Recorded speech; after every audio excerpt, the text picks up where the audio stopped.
दी Jaipur dialogues annual summit 25, 26, 27 अक्टूबर को होने जा रहा है। रजिस्ट्रेशन सारे के सारे ओपन हो चुके हैं। आप लोगों ने हिंदू इकोसिस्टम बनाने की मांग की थी, उसी दिशा में ये एक महत्वपूर्ण प्रयास है और जो भी प्रखर वक्ता आ रहे हैं उनसे मिलने का भी आपको अवसर मिलेगा। ये आप अलग अलग पैकेजेस में इस प्रकार की व्यवस्था की गई है, तो इसको कृपया आप रजिस्ट्रेशन अपना करा लें और इसको सफल बनाने के लिए कृपया क्राउड फंडिंग भी उस सपोर्ट करें। नमस्ते, आप सभी से अनुरोध है कि कृपया हमारी चैनल को सब्सक्राइब करें, वीडियो को लाइक करें और शेयर भी करें। जिस समय मैं ये वीडियो रिकॉर्ड कर रहा हूँ उस समय माननीय उच्चतम न्यायालय में बंगाल रेप कांड की सुनवाई चल रही है। और वैसे बंगाल रेप कांड की जिस प्रकार से सुनवाई चल रही है उससे मुझे लगता है कि भाई थोड़ा सा चीफ जस्टिस ऑफ इंडिया को इस रेप कांड की सुनवाई को कपिल सिब्बल के लिए एक डिफेंस क्रिएट करने का अवसर न दे दिया जाए और उसको इसमें न रिड्यूस कर दिया जाए कि जो भी जिस प्रकार से भी ममता सरकार चल रही है उसको अपनी हरकतों को वाइट वॉश करने का अवसर दे दिया जाए, क्योंकि हो यहाँ यही रहा है। यह यहाँ पर चर्चा होनी चाहिए कि किस प्रकार से एक चुनी हुई सरकार जो है वो अपने पुलिस के, अपने अधिकारियों के क्रियाकलापों को बचाने में लगी है, न कि पीड़िता को न्याय देने में। जो भी इस समय वहाँ चल रहा है ऐसा लग रहा है कि यही वाइट वॉश करने का उपक्रम पश्चिम बंगाल सरकार की तरफ से किया जा रहा है और उनको भरसक अवसर दिया जा रहा है माननीय सुप्रीम कोर्ट द्वारा। हो सकता है मैं गलत साबित हूँ और सुप्रीम कोर्ट अंत में जो है वो पूरी तरह से एक पश्चिम बंगाल सरकार को, ममता दीदी की सरकार को अच्छी खासी झाड़ पिलाए। लेकिन चूँकि चीफ जस्टिस ऑफ इंडिया एक बड़े सॉफ्ट व्यक्तित्व हैं, वहाँ पर कपिल सिब्बल जैसा जो बेशरम जो है वो मुँह चियार के हंसने वाला, जी हाँ, बलात्कार की बात हो रही है और वो वहाँ वह मुँह चियार के हंस रहा है, ऐसा बेशरम व्यक्ति जो है वो पूरी तरह से दिख रहा है जैसे पहले भी करता रहा है। वो कई केसेस में पहले भी किया है उसने और वो इस तरह दिखाने का प्रयास करता है जैसे कि वो खुद विक्टिम हो, और ये एक आधे केसेस में किया है। ज़्यादातर में वो मुंह की खाया है। वैसे तो कपिल सिब्बल का ये रिकॉर्ड ही हो गया था कि जिस केस में भी वो अपीयर होता है वो हार जाता है, लेकिन आजकल वो सुप्रीम कोर्ट की बार एसोसिएशन का अध्यक्ष भी हो गया है। देख लीजिए आप सुप्रीम कोर्ट के जो वकील वकुलाए हैं वो कैसे व्यक्ति को अपना अध्यक्ष बनाना पसंद करते हैं। ये हमारे सुप्रीम कोर्ट के वकुलाए पर भी थोड़ा सा एक टिप्पणी हो सकती है, देखने की बात है ये। लेकिन जो टिप्पणियां की गई हैं कोर्ट की ओर से,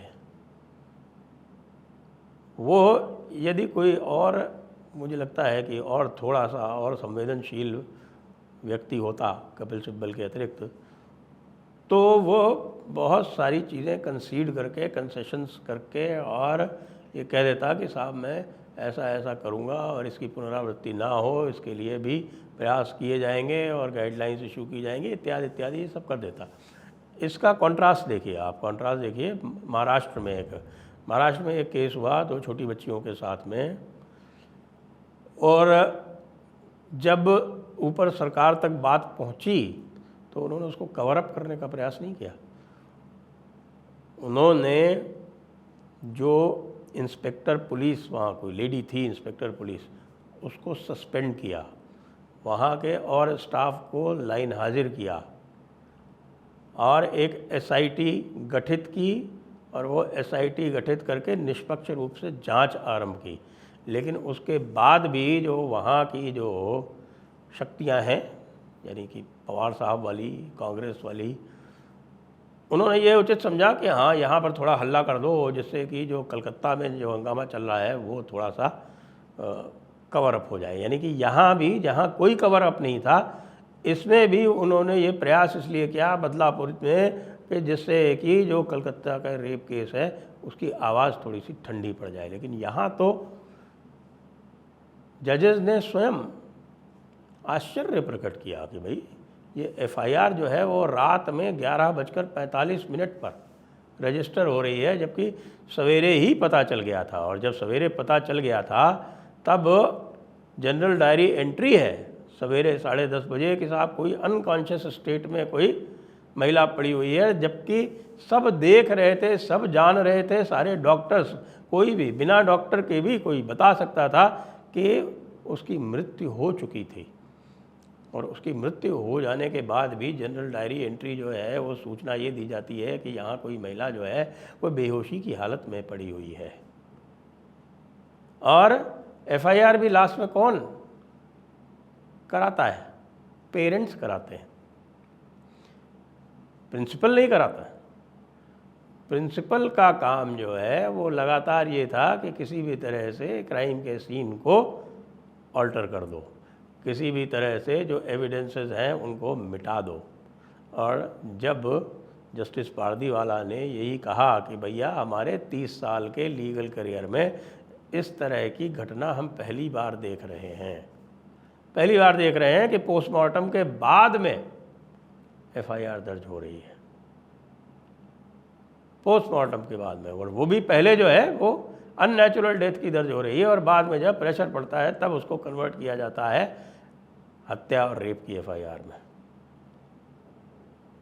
तो कोई भी देख सकता है साफ साफ भाई, जिस प्रकार की स्थिति बताई जा रही है, जिस प्रकार की पोस्टमार्टम रिपोर्ट आई है, जिस प्रकार के वहाँ की सर्कमस्टेंशियल एविडेंस है, हत्या और रेप तो स्पष्ट दिख रहा था उसमें। लेकिन उसके बाद भी पूरा प्रयास किया गया कवर अप करने का। उसके बाद फिर जो कुछ भी लोग प्रोटेस्ट कर रहे थे तो उसके बाद फिर प्रयास किया गया कि किस तरह से उस पूरे सेमिनार रूम को ही ध्वस्त कर दिया जाए। वो तो बताते हैं कि जो लोग वहाँ गए थे उनको सेमिनार रूम का रास्ता नहीं मिला, नहीं तो सेमिनार रूम वो बचता नहीं। उसके पहले वहाँ की दीवार तोड़ के वहाँ पर वॉशरूम बनवाने का कार्य आरंभ करवा दिया गया।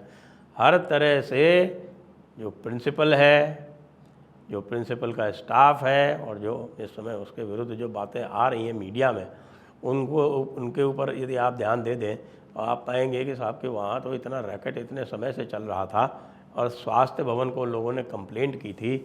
उनका जो पहले वहाँ पर एक एहसान अली या अरशद अली करके एक असिस्टेंट सुपरिटेंडेंट ऑफ पुलिस है, उसने विजिलेंस कंप्लेंट तक की थी।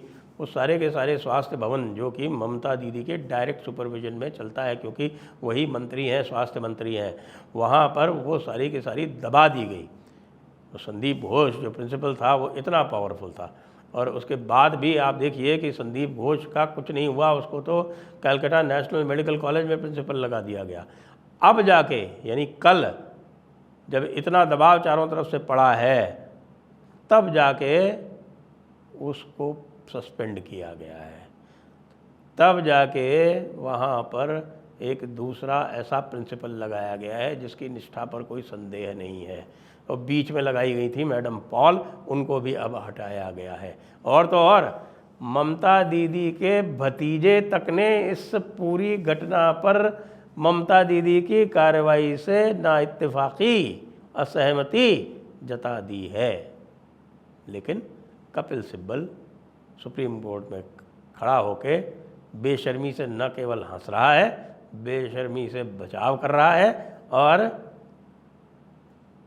सीबीआई के ऊपर ही आक्षेप कर रहा है। तो अभी देख रहे हैं आगे चल रही है कार्रवाई, आगे क्या चलती है। लगता है पूरे दिन आज यही चलेगा और कोई भी केस टेकअप नहीं हुआ है। पहले शुरू से ही 10:30 बजे से यही केस चल रहा है। प्रश्न यह है कि ये जो निष्ठुरता की, निर्ममता की, संवेदनहीनता की सारी पराकाष्ठा यह पश्चिम बंगाल सरकार पार कर चुकी है, क्या इस पर भी माननीय उच्चतम न्यायालय संज्ञान लेगा? ऐसी ये पहली घटना नहीं है, ऐसी ये पहली घटना नहीं है जिसमें कि लोगों की अभिव्यक्ति की स्वतंत्रता को पूरी तरह से दबाने का प्रयास किया गया हो। कपिल सिब्बल कह रहे थे कि साहब यह तो प्रोटोकॉल है और उस प्रोटोकॉल को तो फॉलो करना पड़ेगा। जी हाँ, वो प्रोटोकॉल जो है वो बाकी जब गुंडे आए थे तब नहीं फॉलो किया गया था, तब फॉलो करने की आवश्यकता नहीं थी, तब उनको फ्री रन दे दिया गया था। पुलिस भाग के छुप गई थी बाथरूम में, वो भी नर्सेस के। उस समय किसी को प्रोटोकॉल फॉलो कराने का ध्यान नहीं आया, क्योंकि जो भी आए थे वो बताते हैं कि तृणमूल के कार्यकर्ता थे और तृणमूल के कार्यकर्ताओं को पूरे पश्चिम बंगाल में एक फ्री लाइसेंस मिला हुआ है।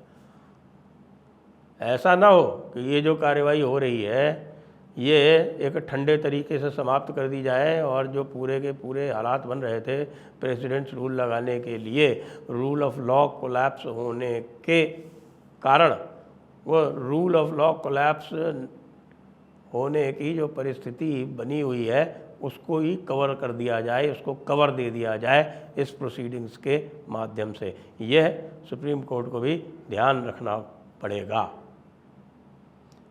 कि ये जो ब्रेकडाउन है ये सिस्टम का ब्रेकडाउन है। यह केवल एक रेप और हत्या का मामला नहीं है, ये पश्चिम बंगाल के पूरे सिस्टम का ब्रेकडाउन है जो इस घटना में परिलक्षित हो रहा है। इसको सुप्रीम कोर्ट को इस लार्जर पर्सपेक्टिव में देखना चाहिए, ना कि केवल एक रेप और हत्या की परिस्थिति से ये लगातार हो रहा है। और यदि आप ये नहीं देख रहे तो फिर आपको ये सुओ मोटो लेकर और हाई कोर्ट से उठा के अपने पास लाने का कोई कारण नहीं था। हाई कोर्ट कर ही रहा था, ऐसा तो नहीं कि सुप्रीम कोर्ट जो था उसको लग रहा था कि अरे भाई this is a huge piece of action, इतनी बड़ी बात हो रही है, we are feeling left out, why should Calcutta High Court have all the publicity. ऐसा तो नहीं है। आइए देखते हैं क्या होता है। लेकिन जहाँ तक शर्म की बात है तो वो ना तो कपिल सिब्बल को आएगी ना पश्चिम बंगाल सरकार को आएगी।